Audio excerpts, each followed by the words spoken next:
Right now on the National Weather Desk, dramatic rescues. See how 4 horses were saved after falling into an icy pond while 2 skiers survive an avalanche.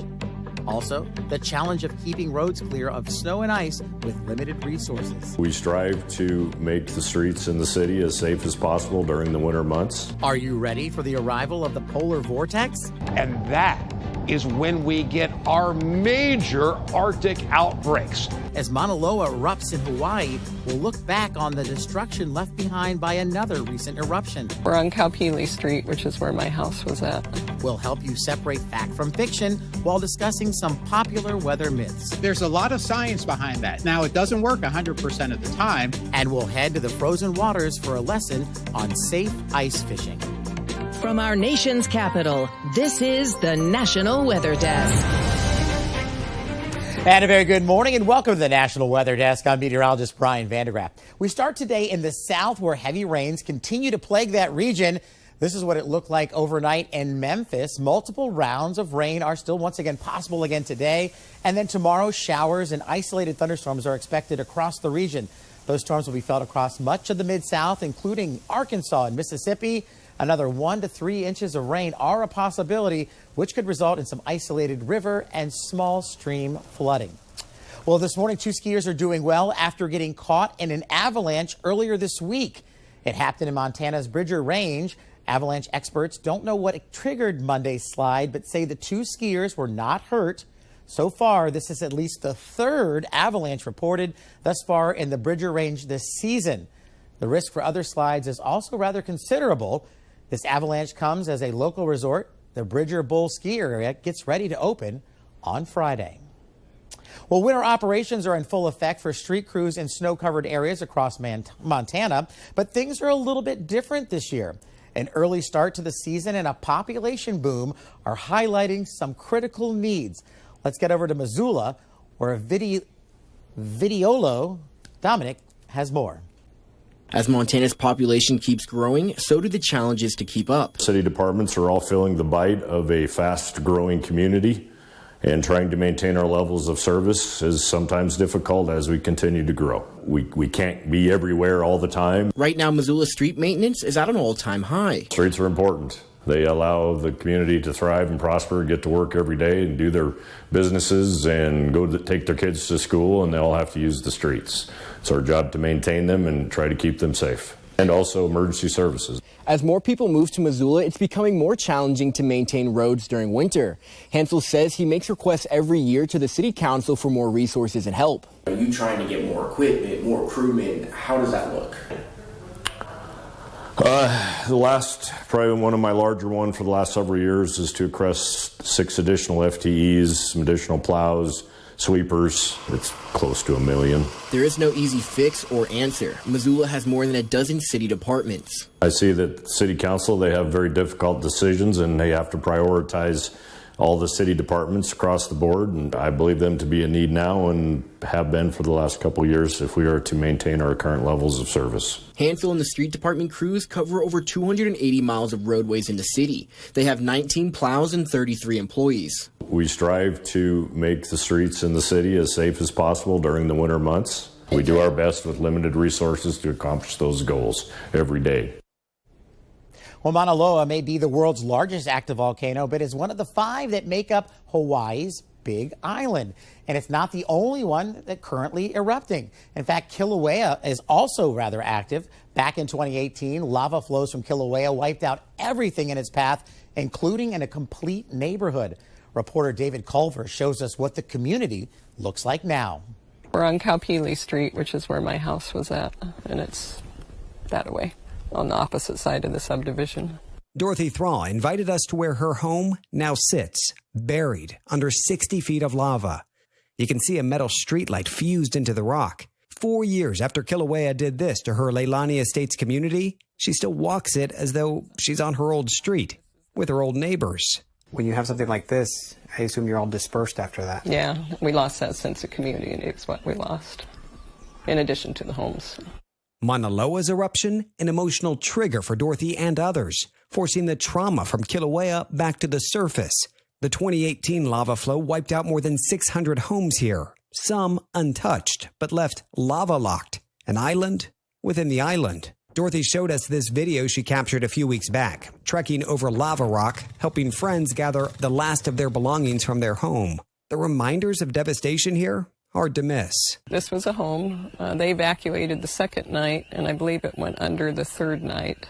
And just took their home. Just took their home. And 4 years later, it's still steaming. Still steaming, yeah. And how long will it steam like that? Probably 30 to 40 years. How is it that you can still see beauty after so much loss? Because lava's beautiful. It's Pele's creation. That's how the island was formed. That's how the island was built. Just fascinating. Well, many native Hawaiians see the eruption as a time to reflect. They are leaving offerings, praying, and honoring the spiritual and natural worlds. Well, tornadoes, they cause major damage and can often uproot families and even whole communities. In Michigan, one community is rallying around those still impacted by a tornado nearly 1 year later. For more, let's head over to Ireland Viscount in Traverse City, Michigan.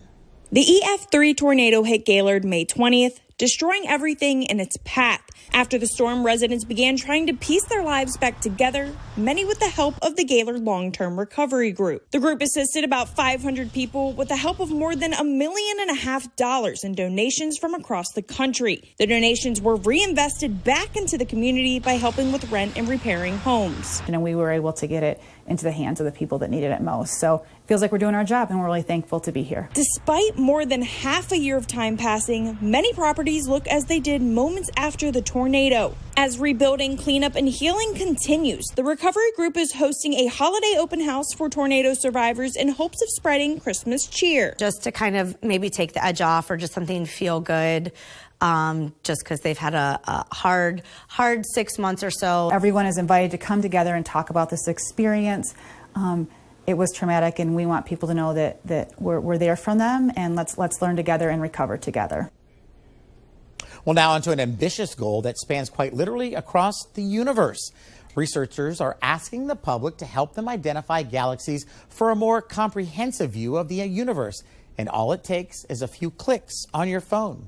Jessica Taylor is in Austin with more on these dark energy explorers. People just swipe left and swipe right to find the good, the bad, and the ugly, the galaxies from our telescope. Just by swiping left and right through pictures, people around the globe are helping Lindsay House and her team create one of the largest maps of the universe ever. We need these puzzle pieces, which are our galaxies, and those galaxies are getting classified by the public. These puzzle pieces help give them information about dark energy and how the universe has changed over time. Our universe is expanding, and not only is it expanding, it's getting faster and faster over time. And so we don't know exactly what's causing that, but we do know that there's this invisible force, and that's what we call dark energy. So far, they have 11,000 people spanning 85 different countries helping out. No need for a science background, just a good eye. They're hoping to get around 100,000 volunteers in total. I love getting the public involved in science, and I think Dark Energy Explorers is a great way to bring people into STEM. Now they have about 250,000 galaxies classified, but there are 2 or 3 million that they need to get through. For more stories on the cosmos like this, head over to our YouTube page where we've set up a playlist. Just search for the National Weather Desk. An incredible scene was caught on camera this week in Montana. 4 horses fell into an icy pond. 3 hours later, all were safely out of the frigid water. One of the horses' owners says the young horses were playing either on or near the pond. The community then came together to get them out. The local fire department, animal control workers, and others from the farm were all part of the rescue. Everyone is doing well. It took them about 30 minutes, though, to get each horse out. The owners say the horses are now well, but are also showing strong vital signs, so all good news all around. We have much more on this story, including more video of the actual rescue at thenationaldesk.com. Click on the National Weather Desk for more. And coming up on the National Weather Desk, how much truth is woven into weather myths? Well, we're going to separate the facts from the fiction when we come back. But first, as we head to break, it's time for your Wednesday Weather Wit. Can wildfires cause tornadoes? Think about it during the break, and we'll get you the answer when we come right back.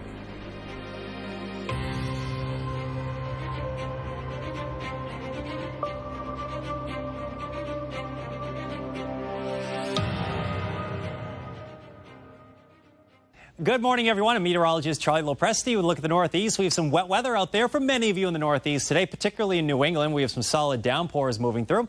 Temperatures are running in the upper 40s and low 50s. Here we are 3 o'clock in the afternoon. That rain comes to an end from west to east. And temperatures overnight will dip into the 30s. Look for a lot of sunshine to return on Thursday. Thursday's a much nicer day, but it's a bit breezy. Temps will stay seasonably mild with most communities topping out in the 40s. I'm meteorologist Jonathan Myers, and here's a look at the mid-Atlantic region staying dreary and potentially wet through the morning commute, even some fog. That burns off early, but on and off showers through about lunchtime. Still a sprinkler light shower in the afternoon, potentially as well, picking up the kids from school and maybe heading home on the afternoon commute, especially lower Delmarva southbound as our latest weather maker begins to move out. But the good news, some mild temperatures well into the 50s and actually mostly in the 60s. That's the scene here.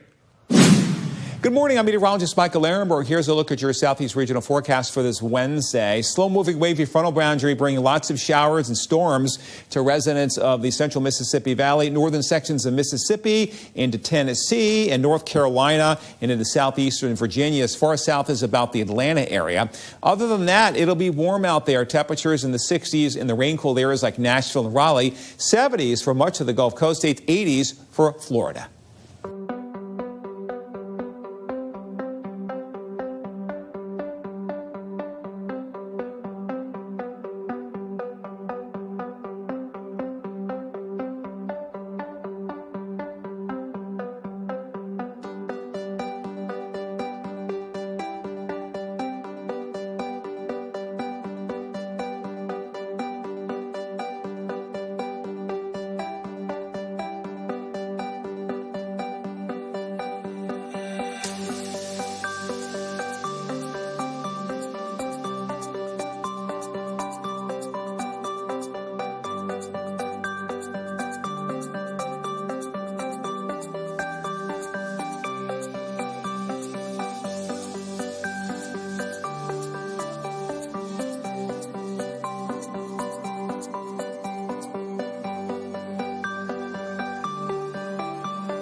You are watching the National Weather Desk. And before the break, we asked you if you think wildfires can cause tornadoes. What do you think? Well, let's find out more from meteorologist Emily Gracie. A tornado can form from a wildfire. It forms in a similar fashion to a regular tornado. It can be called a fire tornado or sometimes a fire whirl. It's all about that very intense heat as it starts to rise rapidly. Cooler air rushes in around it. That creates a rotating column of air. In fact, take a look at this video. This is from the Carr Fire back in 2018 in California. This vortex of fire held winds equivalent to an EF3 tornado. All right, let's check in to see some weather in cities across the country today. We'll start with things right here in Washington, D.C. Cloudy today with a few periods of rain this morning, but I think it's a little bit drier into the afternoon and a high of 61, which is a good 10 degrees above average. Next, take a look at Dayton, Ohio, where they have cloudy skies with highs in the mid-50s. Could be some patches of fog out there this morning on the roadway, so just use a little caution. And heading over to downtown Albany, New York, where there is a steady rain this morning off and on. The showers will continue through the afternoon. Highs in the mid and upper 50s. And will end in Isle of Palms, South Carolina. Look at that. Just a beauty. Areas of patchy fog this morning, but they are burning off and nothing but sunshine. Highs today in the mid 70s. Soak it up. Well, the polar vortex just recently started to strengthen for the 2022-2023 season. And you'll hear the term used more and more as we get deeper into winter. But what is the polar vortex, and is it only around in the winter? To find out more, we head to meteorologist John Gum in Cincinnati. As we continue to move through the winter months, one thing you might hear mentioned is a term called the polar vortex. So what exactly is the polar vortex? Does that mean it just gets cold and that's the polar vortex? Well, no, that's not the case at all. The polar vortex is always present in the polar area, in this case, the North Pole. And that polar vortex is a large area of spinning cold air around the North Pole. Now, when the jet stream is strong and we have a big pressure difference between that polar vortex and areas to the south, the polar vortex is strong and the polar vortex is stable.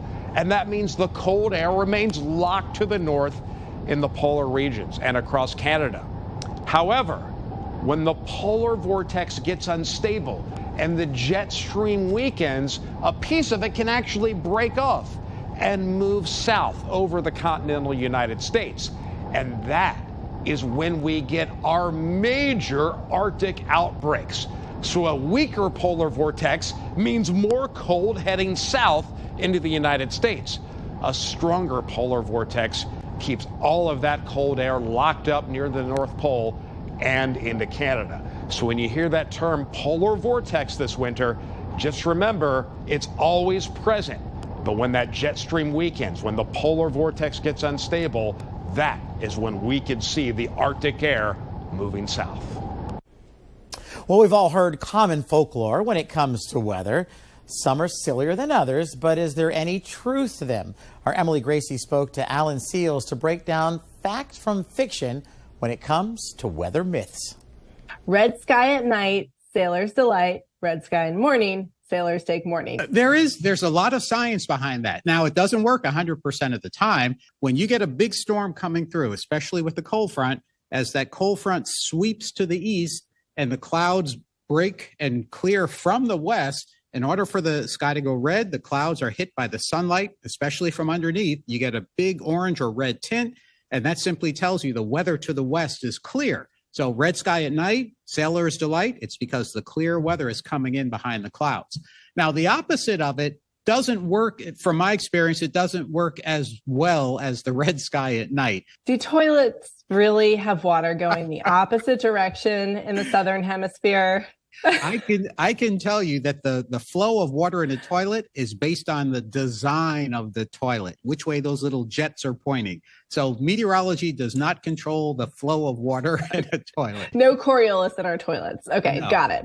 Is the Farmer's Almanac a good source for forecast information? I'd leave that up to people who use it, whether they think it's accurate. But I know for sure it doesn't see severe weather coming. It doesn't predict individual hurricanes. And that's the stuff we need to know. Should you open your windows when there's a tornado coming to reduce the pressure? Well, our homes are not airtight. So it's really not the pressure that destroys your home. It is simply the wind that is punching your home, the wind that is going over the roof, causing lift, the wind that goes around your home and pulls the walls outward. So that's a waste of time where you put yourself at risk. Can you get electrocuted if somebody gets struck by lightning and you touch them? Right. Now, once they're struck, that's it. They are safe to touch, and hopefully you'll call 911 and try to help them out. But here's something related to that. I'll speak to a group of people, adults, and 9 out of 10 believe that you're safe in a car because the car has rubber tires. Now, you are safe in a car if you're struck by lightning. And when electricity hits a metal shell, it sprinkles around the outside, and then it just jumps and keeps on going. So rubber tires do not protect you from lightning. All right. Emily also asked about if the woolly bear caterpillars can indicate what kind of winter it'll be. We've all heard that myth before. And to see the full version of that chat and to find the answer to that titillating question, log on to our YouTube and search the National Weather Desk. It's the early stages of the cold and harsh Montana winter, but for some that means a chance to get out and go ice fishing. So what exactly is ice fishing and how do you do it safely? Well, to find out more, let's head over to Michael Santoskoy in Bozeman, Montana. We're in the early stages of the cold and harsh winter season, but for some Montanians, they can go out and go ice fishing. Despite several winter storms hitting the Treasure State within the last week, most ice fishing areas are open without any restrictions.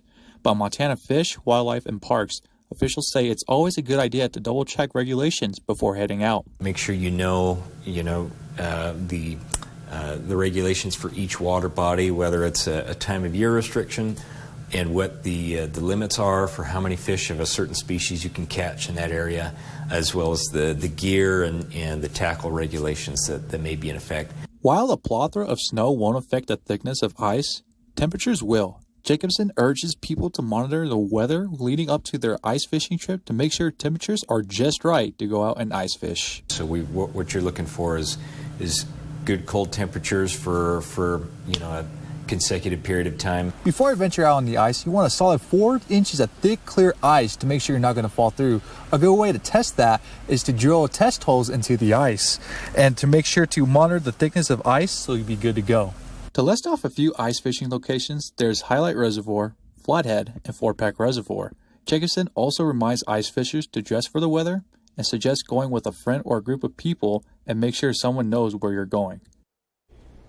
Well, take a look at this. This took place on Monday afternoon, and Reno, Nevada seems to kind of disappear as a wave of Sierra snow rolls over the city. There's very little accumulation, just a trace of snow being left behind, but it's a nice reminder for those folks in Reno that winter is just around the corner. 50 years ago today, one of the most iconic photos ever taken. This photo, known as the Blue Marble, was taken on this day in 1972.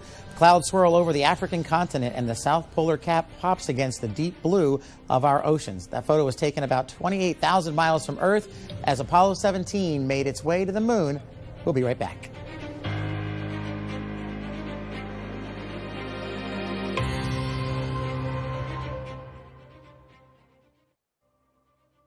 Good Wednesday morning, everyone. I'm meteorologist Andrew Buckmichael taking a look at your weather story across the Midwest. We got some snow up here across the northern plains and cold behind that. Teens for high temperatures. Got some rain showers moving out of the Ohio Valley for the day today, but more moves back in across the central part of the Midwest for your Thursday. As we continue on into Friday, that starts to shift a little bit more towards the Great Lakes in the Ohio Valley, but could see some pockets of some decent snow there on Friday.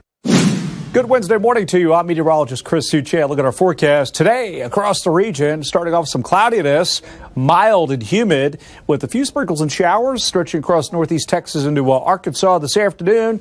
Stays on the cooler side, a little bit of rain into Oklahoma. Otherwise, some sunshine, 70s to around 80 degrees in December. Southeast Texas, Louisiana. And then Thursday, a mix of clouds and sun, an unseasonably warm day. Small chance for a couple thunderstorms in Arkansas. Well, hi, everybody, and a good Wednesday morning, too. I'm meteorologist Shannon O'Donnell. We are still hanging on to a little bit of warmth in parts of Arizona and San Diego. Still some highs in the 60s there, but otherwise very wintry everywhere else. Highs barely cracking freezing in the Intermountain West, and another disturbance moving into Seattle and Portland as the day goes on. That rain is going to take over along the I-5 corridor through the Pacific Northwest as we head into Wednesday night. And that's the scene from here.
Weather Window, presented by the National Weather Desk. Watch carefully and you can see a meteor caught on camera near Providence, Rhode Island. It's likely part of the Geminids meteor shower. When it reaches its peak next Tuesday and Wednesday, viewers could see up to 120 meteors per hour. The annual shower is considered one of the Northern Hemisphere's best, but moonlight will make viewing more difficult next week. Want to see your weather photos and videos on TV? Click Chime In on this station's website to share. And each day we showcase the awesome content from our team of meteorologists. But let's take a peek at what we see from you via Chime In. Take a look at this snapshot from Redding, California. A viewer says it's a hammerhead shark, or it looks like one. Do you see that formation in the clouds with the bright sky there? How about this? Let's head over to Indiana, where these swans are enjoying a crisp and sunny fall day. And we're well into that time of year when holiday lights brighten some homes and businesses. Here's the Marsh Walk in Murrells Inlet, South Carolina. We'd love to share your weather content on the air, and you can find us on all of your favorite social media platforms, including Facebook, Twitter, Instagram, TikTok, and YouTube. Just search for Nat WX Desk or the National Weather Desk. We'll be right back.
And tomorrow on the National Weather Desk, how weather is impacting this year's Christmas tree crop. Yeah, we'll check that out. Well, thank you for joining us. I'm meteorologist Brian Vandergraff. Make it a great Thursday, and we'll see you back here again tomorrow.